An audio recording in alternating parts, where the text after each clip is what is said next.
Hi dears, welcome to Malayali's Talks. Hi dears, welcome back to my channel.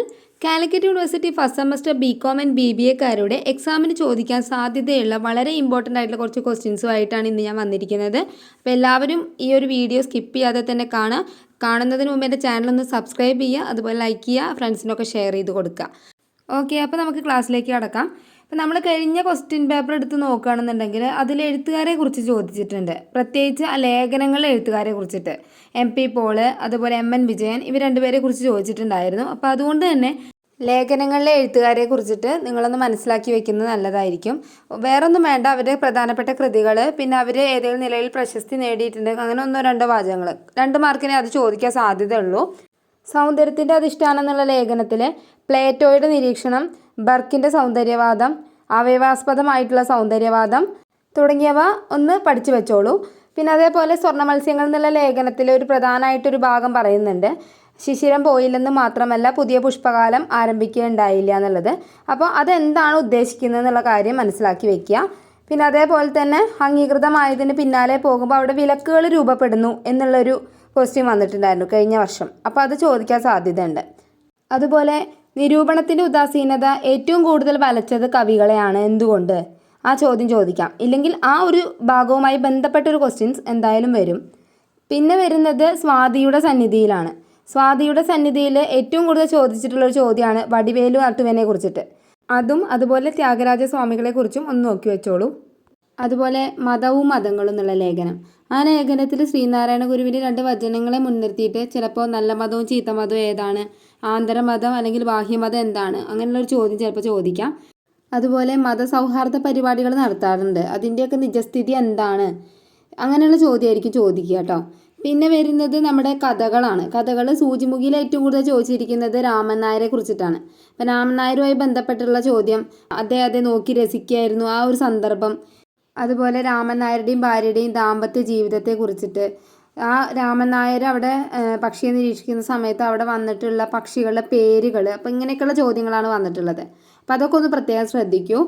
പിന്നെ അയൽ രാജാവ് എന്നുള്ള കഥയിൽ ഏറ്റവും കൂടുതൽ ചോദിച്ചൊരു ചോദ്യമാണ് അവിടെ തളർന്നു വീണാൽ തനിക്ക് പരിക്ക് പറ്റില്ല, ആശയം വ്യക്തമാക്കുക എന്നുള്ളത്. അവിടെ നീലക്കമ്പളം നീട്ടി വിരിച്ചിട്ടുണ്ടായിരുന്നു.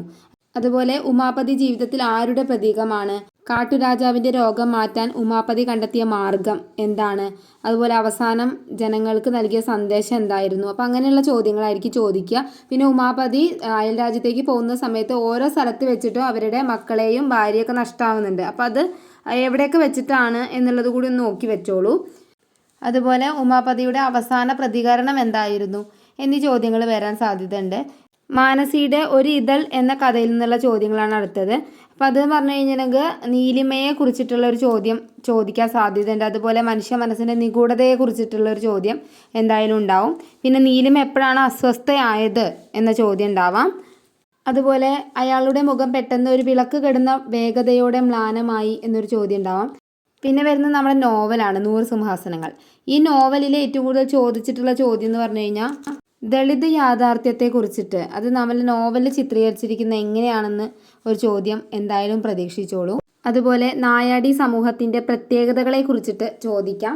അതുപോലെ കുടകുറുപ്പുകൾ എന്ന യാത്രാ വിവരണം, അതിൽ ഏറ്റവും കൂടുതൽ ചോദിച്ചൊരു ചോദ്യമാണ് പത്തായ മുത്തശ്ശിമാരെ കുറിച്ചൊരു കുറിപ്പ് എഴുതാൻ, അല്ലെങ്കിൽ പത്തായ മുത്തശ്ശിമാർ ആരാണ് എന്ന് ചോദിക്കാം. കാഞ്ഞിരക്കൊല്ലി എന്ന പ്രദേശത്തിൻ്റെ പ്രത്യേകതകളെ കുറിച്ച് ചോദിക്കാറുണ്ട്. ആത്മീയ റിസർച്ച് സെൻറ്ററിനെ കുറിച്ച് ചിലപ്പോൾ ചോദിക്കാം.